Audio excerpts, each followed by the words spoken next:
great compilation tape. Like breaking up is hard to do and takes ages longer than it might seem. You got to kick it off with a killer to grab attention. Then you got to take it up a notch. But you don't want to blow your wad, so then you got to cool it off a notch. There are a lot of rules. 12 albums, 1 cent. Find our ad in Sunday's paper. Take it to your mailbox. You'll get a lot more music. You'll get a lot more life. Look in your Sunday paper.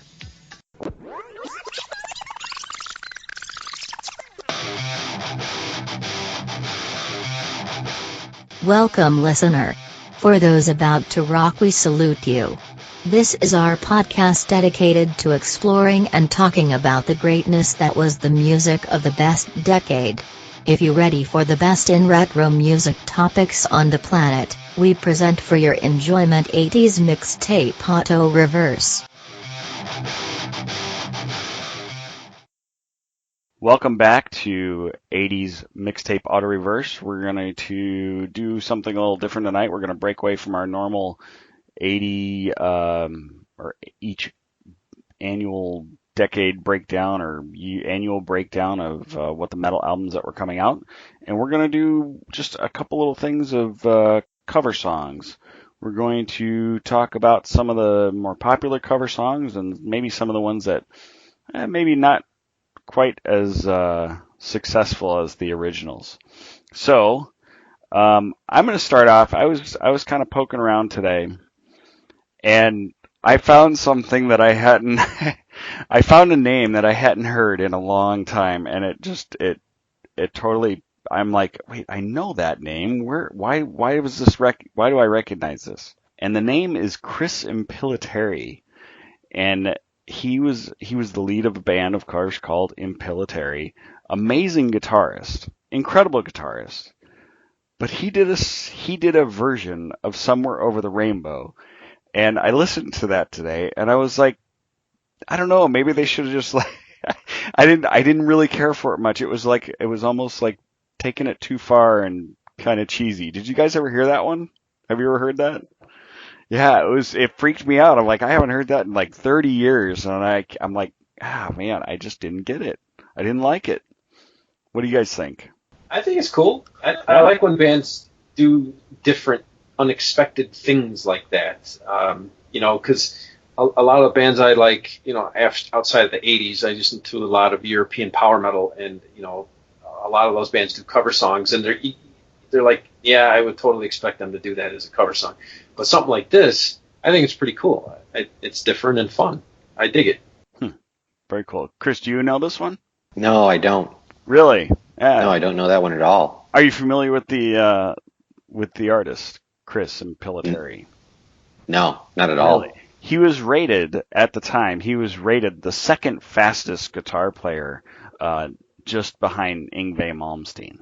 Yeah, he had his moment in the sun. I think he had Graham Bonnet on one or two of his albums, and then Stand in Line, I want to say, was a big tune of theirs. But he definitely was a shredder for sure. Well, I think he's still going strong too. Actually, really? Yeah, that one slipped by me. You're right. I think he just had an album out in 2015. Look at that. Well, that's amazing. Anyway, so he slipped by you, Chris. You never got a chance to check him out. Yeah, never got a chance to check that out. He really is a good guitarist. I'll give him I'll look it up. I'll do one of the things, like say I learned something. So I will look that up for sure. Yeah. So what are some of the ones that jump out at you as far as cover songs from metal of the 80s? Well, I could go ahead. I was going to say in that same vein of like what was Saxon. The English band, right? Yeah. In 88, they were kind of in their doldrums period, and they actually had a cover of "Ride Like the Wind," the old Christopher Cross song. That is funny. Wow, really?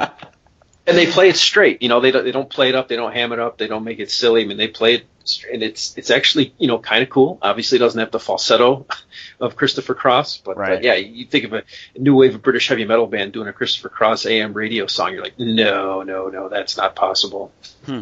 That's pretty awesome. I'm gonna have to check that one out just for fun. Chris, what do you got? Well, there's a couple that I like that are really good ones. Tim, I think, mentioned this last time we did with 1987. But I always thought Slayer's In-A-Gadda-Da-Vida from the Less Than Zero soundtrack was kind of a pretty cool cover. And I always thought that was just kind of a fun cover. And that's not something that I would have ever thought they would do, but it was really neat. And then kind of a funny one was Dave Mustaine doing a cover of These Boots Are Made for Walking from Nancy Sinatra to get back at Metallica. That was kind of a funny way of doing it, but it's sort of a metalized version of These Boots Are Made for Walking.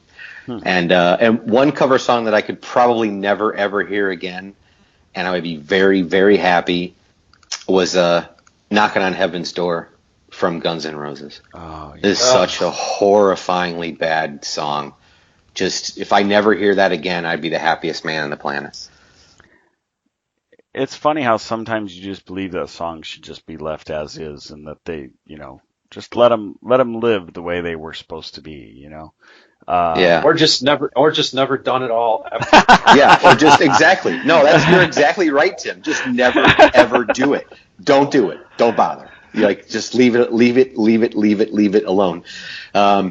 And then one from the next year that we were talking about that in 1988 and was Bread Fan, which is kind of a funky song to do. That's totally different from Metallica, but so many good and bad covers. Like, you just go either way. I don't know how you felt, Tim, about another one off the Less Than Zero soundtrack being a Kiss song was Poison doing Rock and Roll All Night. As a Kiss fan, I was just kind of curious as how you kind of saw that. Is like a good cover, or should a never should have been done cover?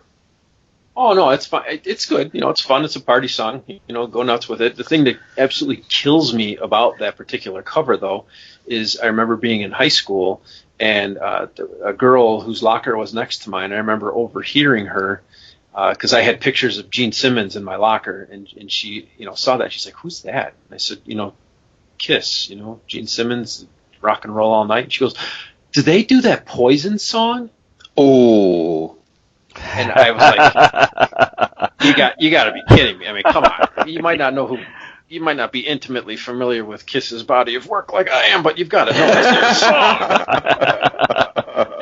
That must have been almost a dagger to the heart. Like, at that moment, oh my God. Oh, punch man. you in the face. I know. I was thinking the same thing. I'm like, how do you not punch him? How do you not punch somebody in the face for that?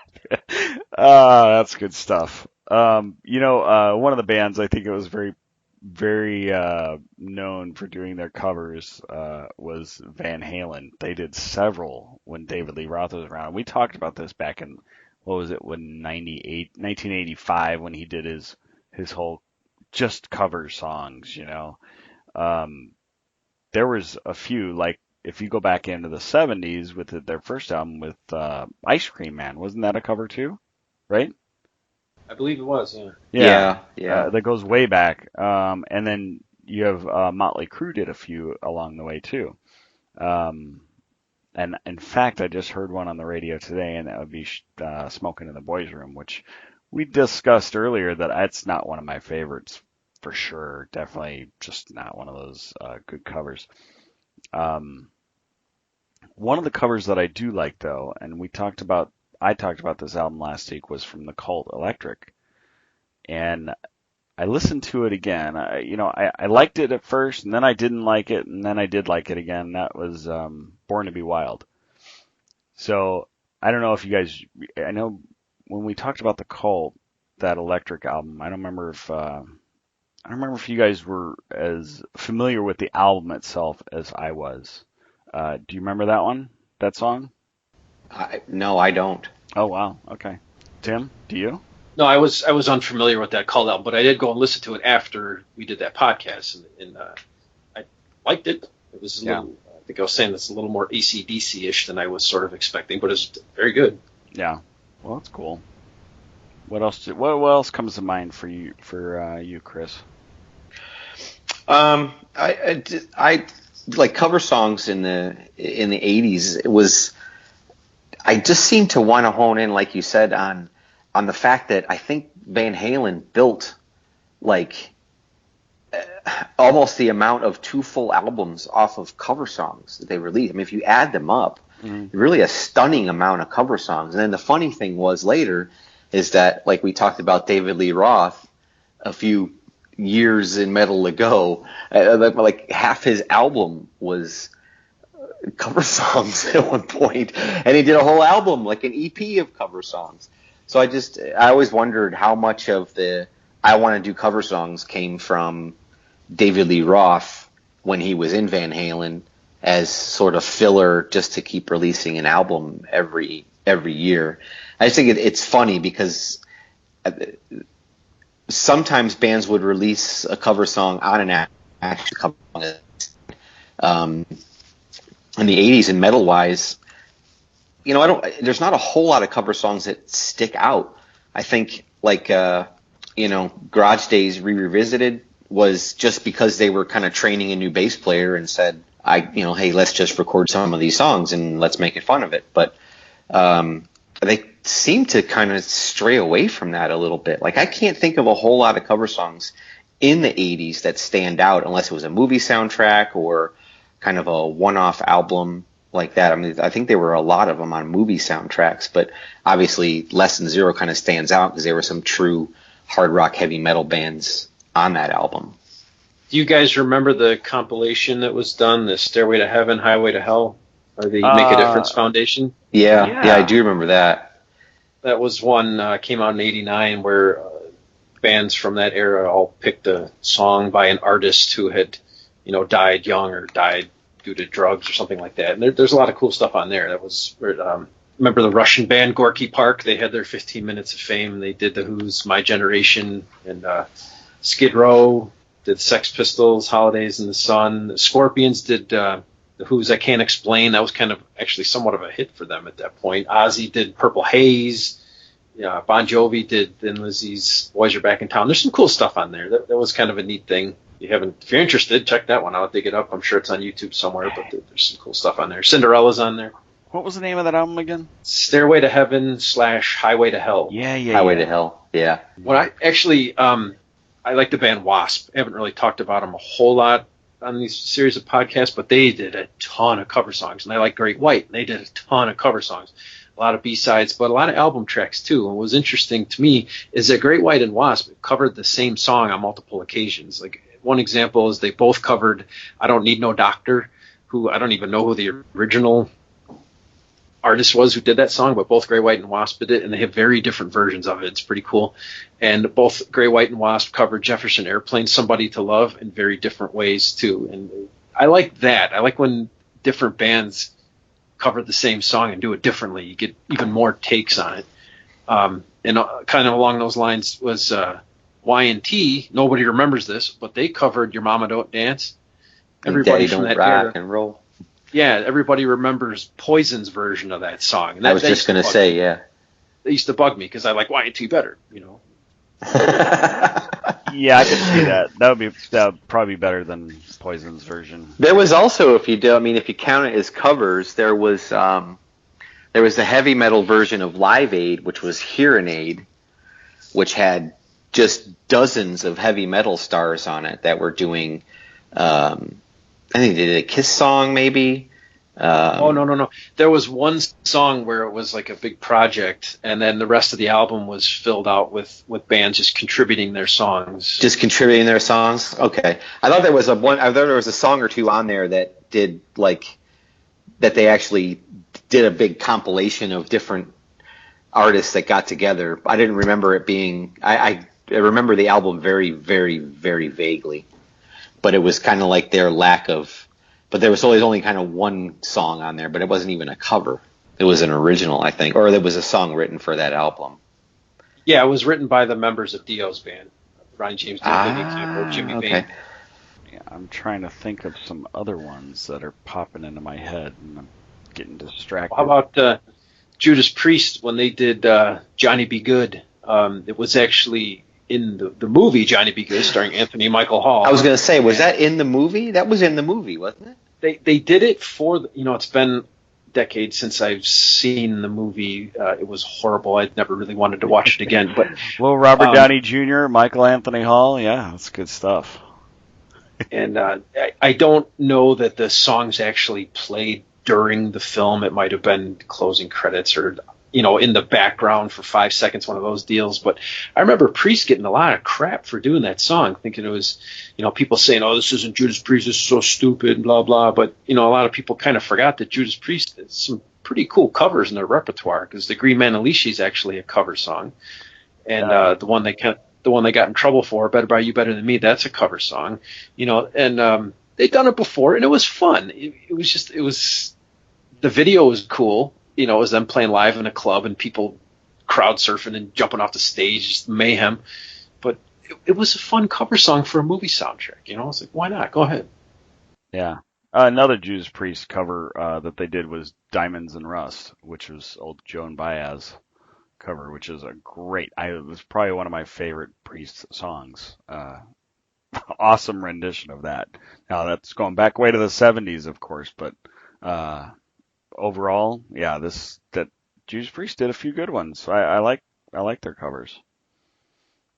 Yeah, now if you take bands that are more recent that did cover songs from bands in the 80s, there's actually kind of a, not funny, but it's different, was I think Killswitch Engage did Holy Diver. If you ever want to hear a different spin on a Ronnie James Dio song, Nice. Go look that one up. That's kind of an interesting one too. But there's a lot of other ones that I like to find out, like a list of bands nowadays, because metal at this point in 2016 is not sort of what it was obviously 30 years ago in the years that we're talking about, where it sort of ruled some of the landscape. Certainly was all over MTV.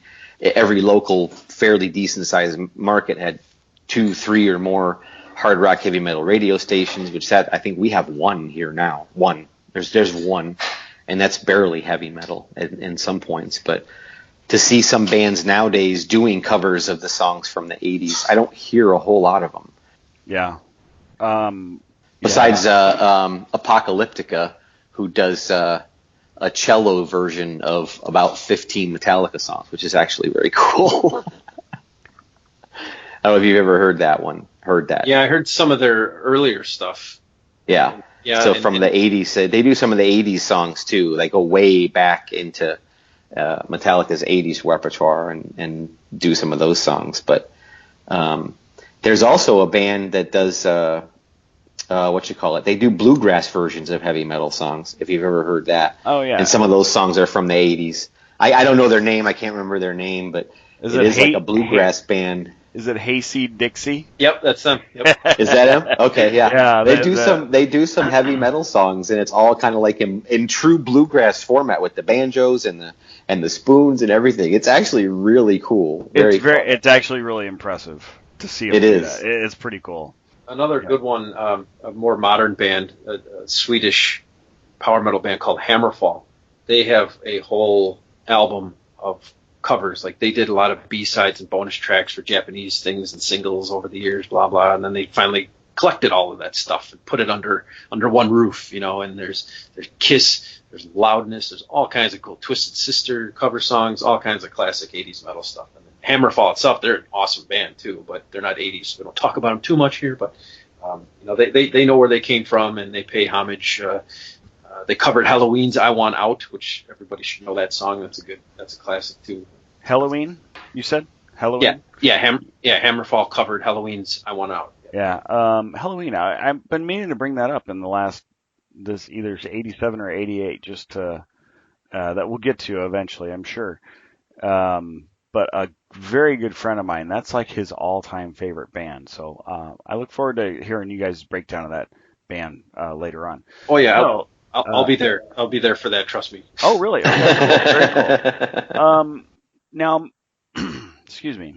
Metallica did quite a few covers. You said like in Garage or Revisited the EP, right?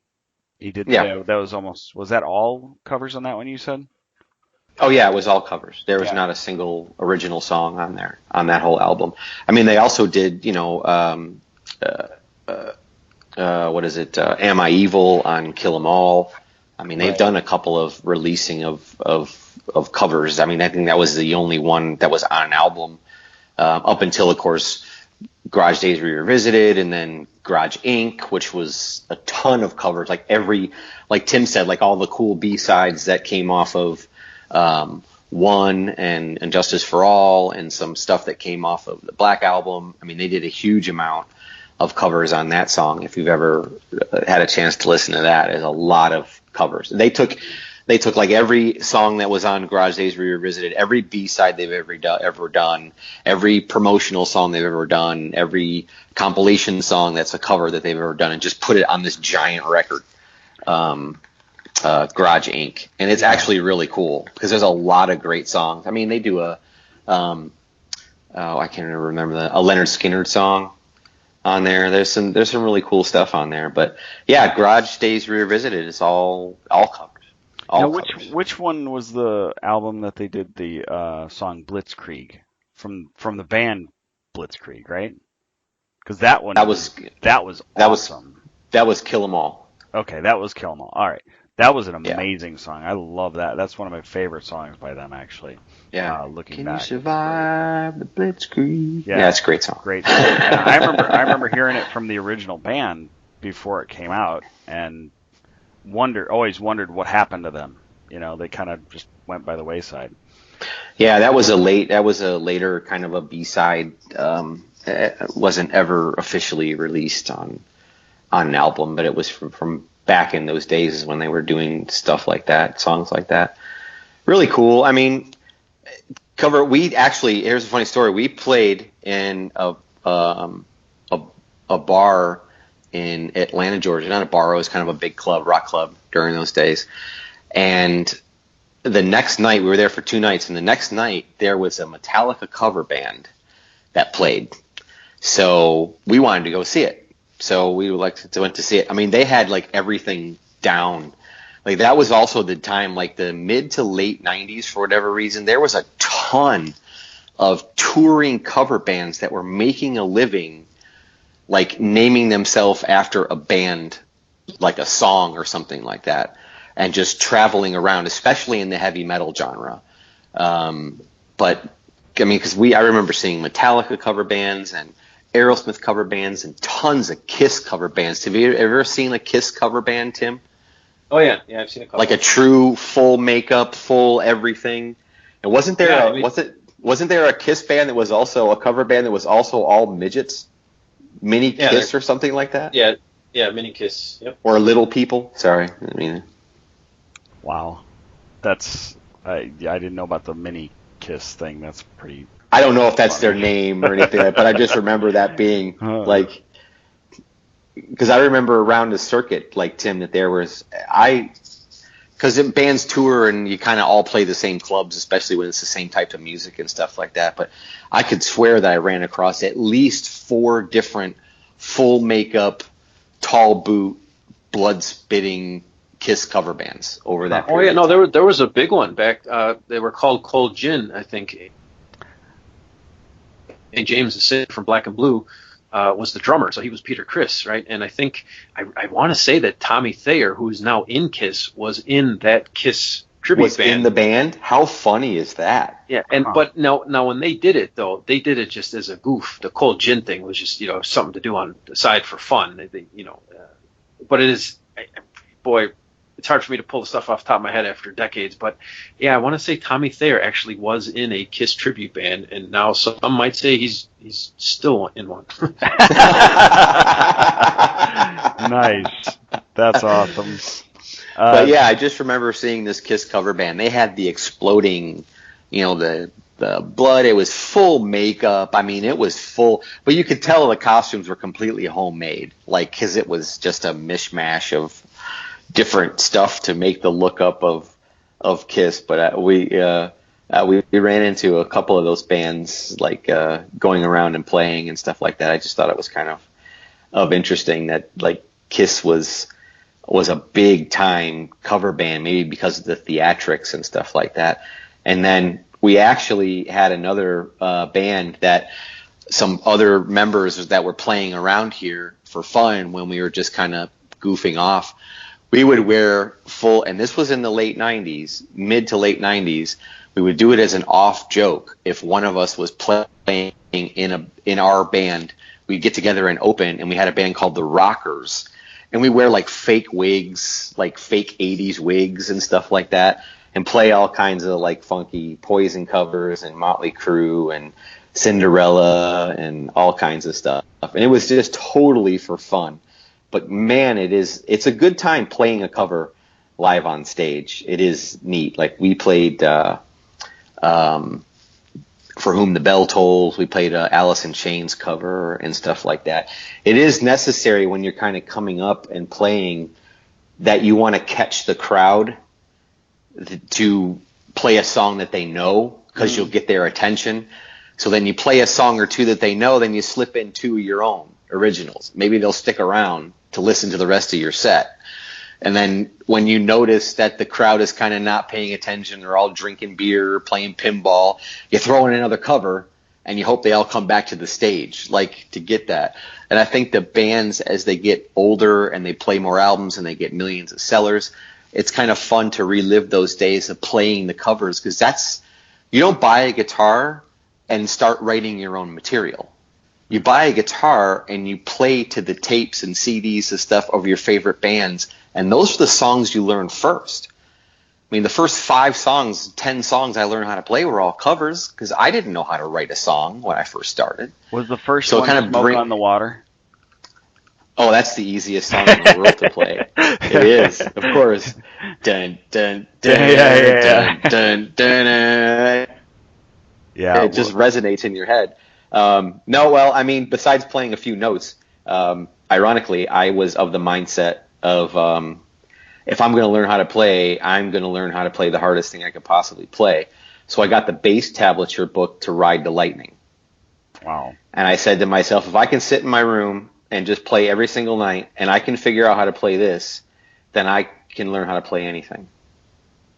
So that was the first album sort of that I ever played. I figured if I start off difficult, it can only get easier from there. Yeah, that's interesting. You know, you make a couple good points with the Metallica. Previously, that Metallica's not an easy band to cover, for one, because they're so I don't know. Their songs are intricate, I guess. Just very. There's a lot of different ups and downs and change ups and stuff, and that you guys did the one cover For Whom the Bell Tolls. You know, that says that you guys were really into trying to make it right. You know, do a good job by covering it. And then the other one, you know, the other things that you mentioned, that everybody plays certain, you know, when they're starting out as bands, they all have to pull out some kind of cover to get the crowd's attention. And that makes a lot of sense. You know, when nobody knows who you are, you got to at least grab their attention with a song or two that everybody knows all the words to, and they can sing along, and it's a good party song. So it makes a lot of sense what you're talking about. And this is really cool, having the viewpoint of somebody that was, you know, in the industry actually playing gigs, that really can tell us what it was like having to bring up those cover songs. So yeah, sometimes you have the when guy, you're the opening band, and yeah, like you were saying, I think in previous years you had said somebody said that there's always the guy. Oh, I know what it was. You were talking with Eric Calderon with Dave. You guys were having that interview, and you said there's always the guy in the band that wants to do cover songs because they know that it's going to relate to the crowd. And then there's the guy that wants to do all originals, and he's very set on doing originals. He doesn't want to do any cover songs at all. So it's just a interesting conversation to talk about, replicating somebody else's art. Yeah, when you're, and it also, like I said, it's helpful because when you're the opening act and you've only played a couple of shows and everybody in the place is here to see the act that's closing, because they're either a very popular local band or they're like a small set touring opener band that has a record label and a deal. you're trying to get the crowd's attention. You're not going to do it with 45 minutes of just originals. You got to throw a couple songs in so they'll look at you. Because otherwise they're just getting there to drink their beer, waiting for the closing band to play. They're not even paying attention to you. Right. And I will say I did do I did push very, very hard for us to do that cover because that was my ode to Cliff Burton. Mm-hmm. Because that was a bass song that the intro is sort of a bass solo, or the bass rhythm on the intro of that song is a bass with a distortion pedal and a Morley wah pedal kind of, and that was not very much done from a bass perspective, playing a distorted bass with a wah pedal, which if you know what the wah pedal is, it's that wah, wah, wah mm-hmm. sound like Jimi Hendrix and a fuzz pedal. So that was my tribute to Cliff, wanting to play that song, is having the bass as the distorted intro to that. That was my sort of, hey, Cliff, I know you're watching. Yeah. Now, Tim, I know in the past, it was pretty recent, you brought up Dream Theater.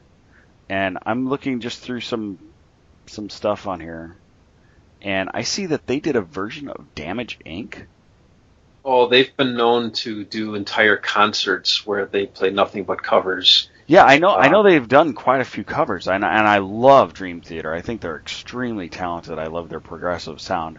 But I did not know that they did Damage Inc., that Metallica song. I would love to hear that. I think that would be awesome. I'm sure they used to have a really active fan club where they would go and play, secret shows and special covers gigs. There was one I remember from decades ago, like 20 years ago, the Ronnie Scott's Jazz Club show that Dream Theater did in England, and there was like tons of cover songs, and they used to send those things to their fan club members. It was so cool. But yeah, they did a lot of amazing covers, because Dream Theater can play anything. They can play it wrong-handed and blind, and they can still make it sound perfect. They're that good. Yeah. My mind is going blank. Who's the lead guitarist for that? John Petrucci. Oh, thank you. That guy is unbelievable.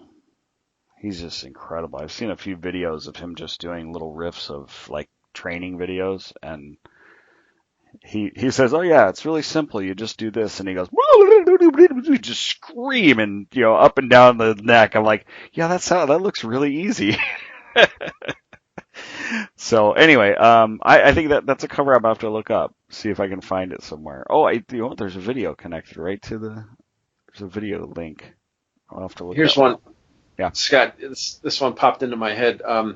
It's like 5 or 6 years ago. I saw Y&T live in concert, and there was a band opening for them called Icarus Witch. And we got there late, and we saw their final 2 songs, one of which was a cover of Def Leppard's Mirror, Mirror, and it was awesome. Are you serious? So that was an odd one. That was really kind of a deep cut. You don't expect to hear a band in 2010 covering Def Leppard's Mirror, Mirror live, but it was like, who are these guys? I must check these guys out. So it definitely, like Chris was saying, it grabs your attention when you play the right cover song, and you have people in the audience who don't know who you are, and it just gives you instant credibility. Like, yeah, I need to check these guys out. They're cool. Yeah, if they played Mirror, Mirror, I would lose my mind, because that's my all-time favorite Def Leppard song. That's my number one Def Leppard song by far. And I would completely lose my mind. Now that's a really good rare deep cut, like you said. Oh, that's cool. I'd love to hear that. Was it a good version? I mean, did they sound good? Yeah, yep. No, they definitely did. Huh. Very cool. Icarus Witch. We were talking about Kiss before. It doesn't take me much to get back to Kiss, but covers in the 80s songs was interesting, because I used to collect cassette tapes of unreleased Kiss songs back then. And when they were doing the Crazy Nights album, which came out in 87, I remember hearing about this song of theirs called Hide Your Heart. And then it wasn't on the album. I'm like, well, that's weird, and I found out later that they did actually record at least a demo of it, and I got it on a cassette tape somewhere along with another song called Sword and Stone, and they were both cool. I'm like, well, why didn't they make the album? That's weird. So then a couple of years later, they're working on their next album, which ended up being Hot in the Shade, and that song Hide Your Heart appeared on the Kiss album Hot in the Shade. I'm like, okay, here's that song again. Well, I want to say within weeks of Kiss releasing Hide Your Heart, Ace Frehley, of course, former Kiss, put out his new solo album, which is called Trouble Walking, and guess what song was on there? Hide Your Heart. It's like, how did that end up in Ace Frehley's lap? Because it's a Kiss song, in a post Ace Frehley era Kiss song at that. And then the thing that really floored me was, guess who else covered it? Molly Hatchet covered Really? Hide Your Heart. They all three of those versions came out relatively close together. And then that other lost song from the Crazy Night sessions was, Sword and Stone. That ended up on, if you guys remember Loverboy, their lead guitarist Paul Dean, he put out a solo album, and the first probably the only single, was this cover of this unreleased Kiss song, Sword and Stone. And I'm pretty sure there was a video for it on MTV that I saw in the middle of the night one night, and I was like, what's happening right now? Because I didn't think anybody had ever heard that unreleased Kiss song but me, and now here, the guy from Loverboy covered it and on his solo album. I wonder how songs travel around like that. Like somebody writes it, they do a demo, and they don't record it for whatever reason, and then somehow it makes its way to another artist. That kind of stuff is interesting to me. Yeah, that's that's a lot of different intertwining of songs going on there with bands. That's crazy. Do we bring up the Tesla 5-man acoustical jam? Just don't Because bring there's up, actually. just don't bring up Little Susie. Well, that's not a cover song. Wait, what? Wait, what? No, just kind of 80s band. It did come out in 1990, but there were some really good cover songs on there. I think yeah. I liked Lodi from Creedence. I always thought that was CCR. Yeah, I always thought that was a really kind of cool acoustic version of that song. And then, of course, Signs was all over the place with the video and everything like that. It was kind of catchy, but I can still listen to the CCR cover today. You guys remember when White Lion did Radar Love? Yeah, I do. That was really cool. I don't remember that. Really? Oh my gosh. Oh, yes, I do. Yes, I do. Okay, yeah. Pretty decent It's playing cover. in my head right now. Yeah. Pretty decent cover. Well, it's a good version. It's a cool video. I mean, the original's a good tune, and the White Lion version's really cool.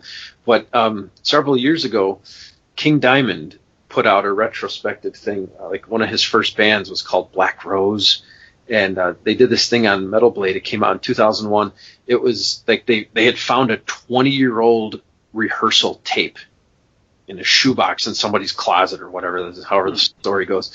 And they pulled out and they put it out on CD and released it. And it's funny because it ends with King Diamond's band, with obviously King Diamond singing, doing Radar Love. And it's funny because even though White Lion's version is a cover, I still kind of think of it as being a White Lion song, which I know that's not true, but and then now here's this King Diamond was doing it before White Lion was too. That's cool. Yeah, it's so funny because I now that you say it, like how much of these songs you just totally forget that even occurred, and then you just brought that. I do remember that song now. I do remember him playing that song as a cover, and it was good. I don't. Maybe it was the best song they ever did.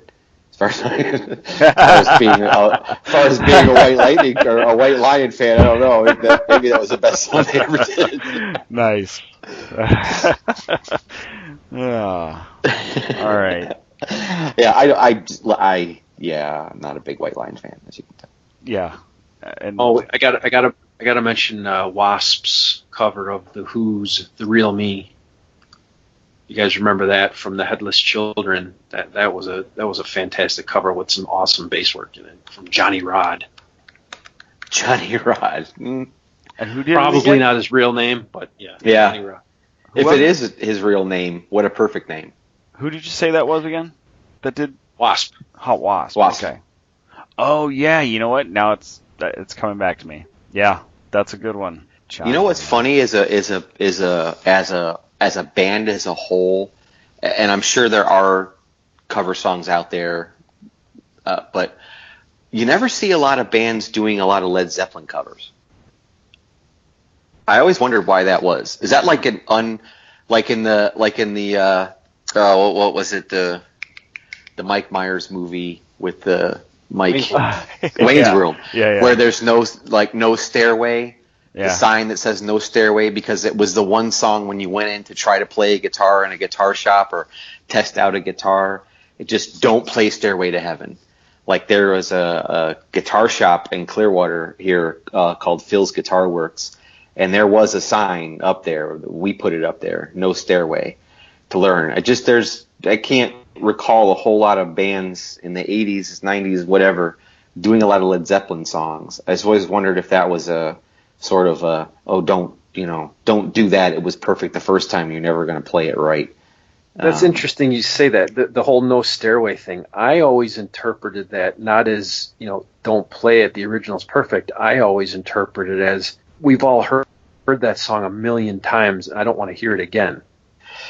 It's kind of there's two songs, okay? There's back when I was learning to play guitar, and then even in the 90s, going into a lot of guitar shops and hanging out in my free time at Phil's, just for fun. There's two songs that everybody that comes in that's a newbie guitar player and wants to learn or thinks they've learned enough, there's two things they want to play. They want to play Stairway to Heaven, and they want to play Eruption. That's the two. Those are the two. The intro or the lead to Stairway to Heaven on an acoustic guitar, everyone wants to try to do it. You can't. You'll never replicate it. You'll never do it. Jimmy Page had this uncharacteristically long, thin fingers and huge hands that there is a reach on Stairway to Heaven on some of those notes that he plays and chords that with a normally ratioed human hand is not possible. Wow. So you'll never actually duplicate it. So we saw that as no stairway, is don't play it because you can't play it and you're never going to play it right, and just don't even bother. And then, of course, I get that. It was just funny that after hearing you say that, I was like, oh, okay, because I had always just kind of thought of it the other way, but I totally see what you're saying. And then there's the young guitar hero who just wants to be the shredder. And I'm talking about back then, it's probably different now. But yeah, everyone wants to learn how to play Eruption, and everybody tries to play Eruption. And 99.99% of the people fail miserably, like to where your ears are bleeding because they're playing it so bad. Those are the two. Everyone wants to play.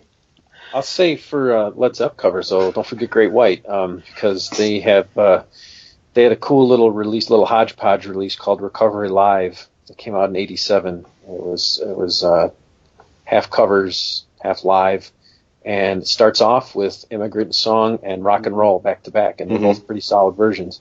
And when I saw one of the early times I saw Great White, it was them, Tesla, and Badlands. Now, that was a pretty sweet concert. But that's a hell of a show, man.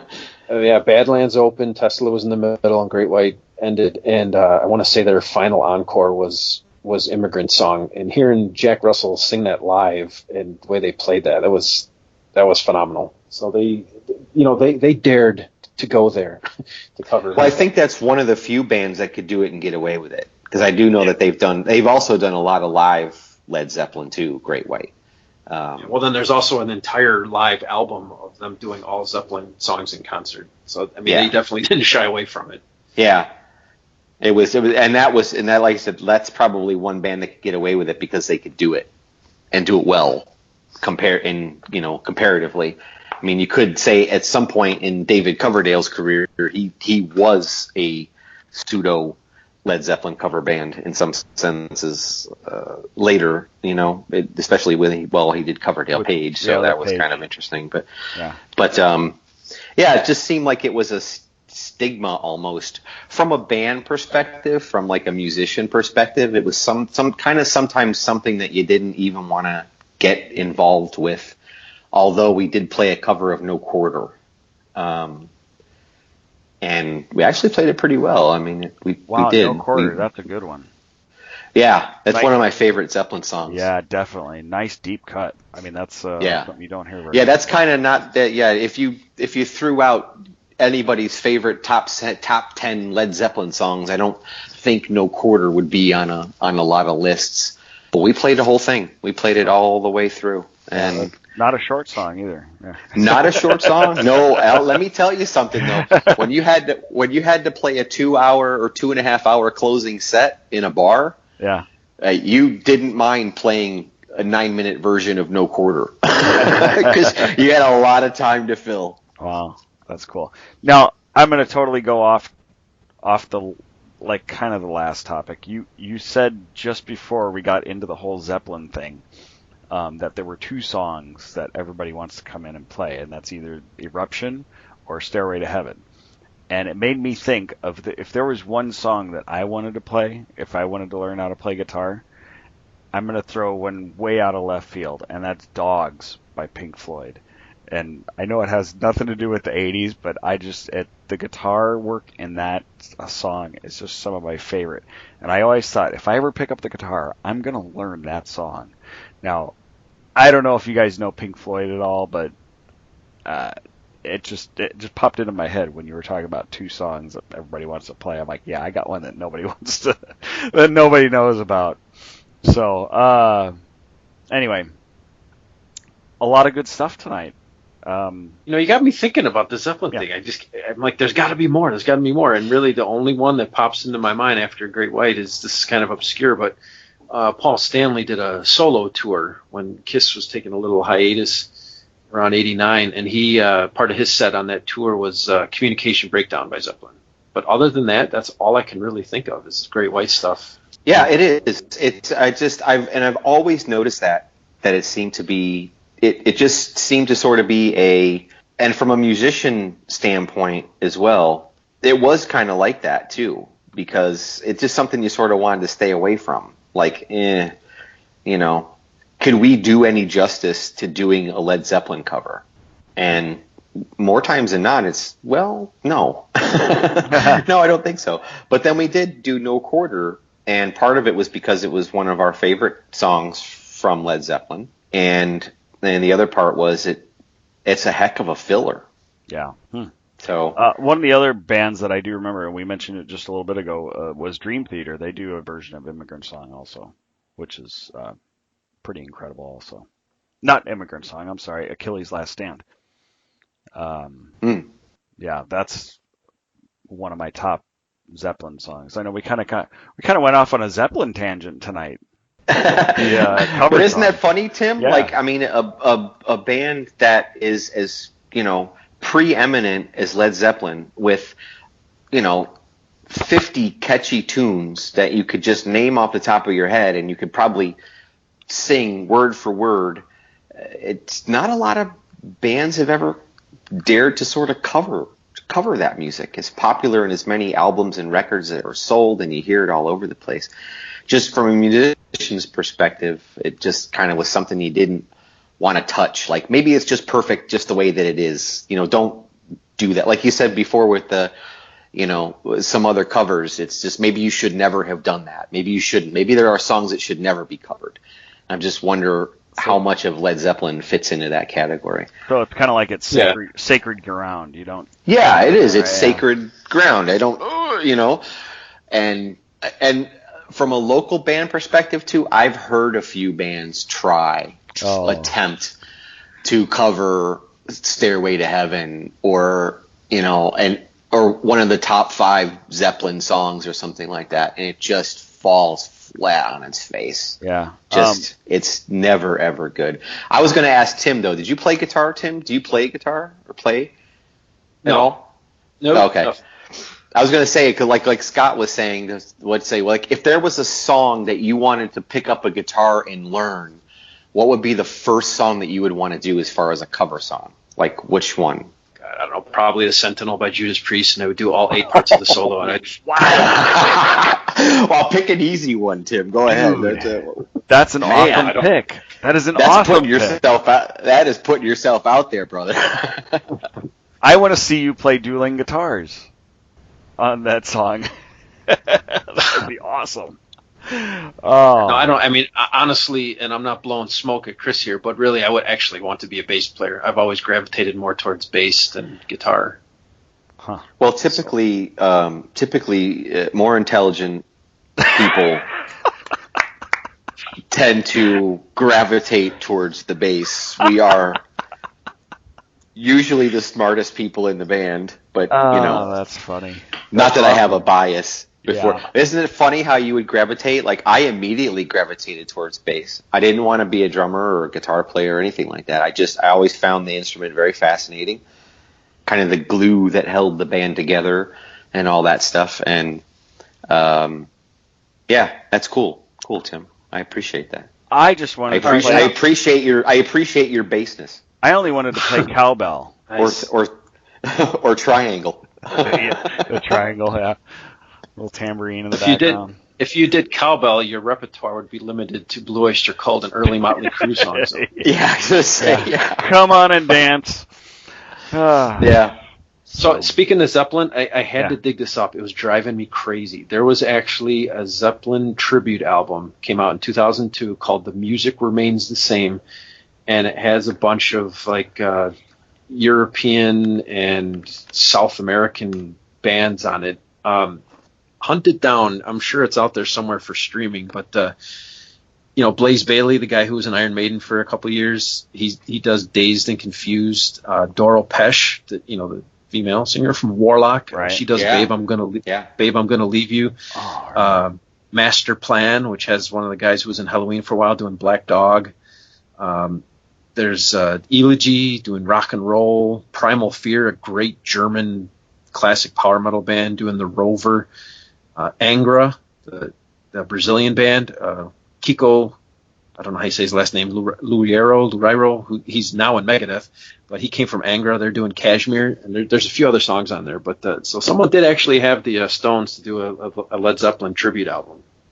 Wow. That's pretty cool. Now, I will say, I did recently, I think it was maybe 7 or 8 years ago, I think I saw a video of Heart doing Stairway to Heaven live at some award ceremony for it was the Kennedy Center thing, right? I think it was. That was unbelievable. I will say that was one of the best renditions of Stairway that it's got to be out there. That's unbelievable. I think Nancy Wilson was just awesome in that. So, yeah. Yeah, I think some of them too. I don't know if you guys have ever really sat down and watched. Maybe you have the Rock and Roll Hall of Fame inductions. Mm-hmm. There's been some cool compilations of artists doing some of the cover songs of the bands that are getting inducted. I've seen 4 or 5 of them, especially when hard rock or metal bands are inducted, and it's always kind of a fun watch to see some other bands come out and do cover songs of Metallica or Aerosmith, or because it's something that you don't get to see a whole lot of playing live. I think it's kind of interesting too. I wanted to pick out too, because I looked up Led Zeppelin. There is a bluegrass version called "Pickin' on Led Zeppelin." Nice. Volume 1 and 2. It's 22 different songs of bluegrass. You have to find it. Just Google it sometime. "Pickin' on Led Zeppelin," and the last song is an original called "Jed Zeppelin." I really want to hear this now. You've enjoyed this show.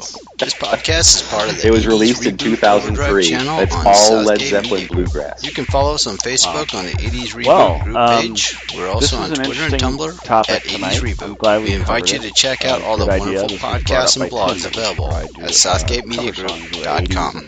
And thank you for reliving the 80s. Tim. Good call. It was very well covered. I'm glad you guys know your stuff. I wouldn't be able to go through it without you guys there. That's for sure. So I'm going to go ahead and wrap it up, and I will do the social media real quick. We got Tim is at TSW512 on Twitter, and Chris is at Christopher Zen. Yes, sir. On Twitter, and I am at 80s Auto Reverse on Twitter, or at 80s, or at Scott's Eye.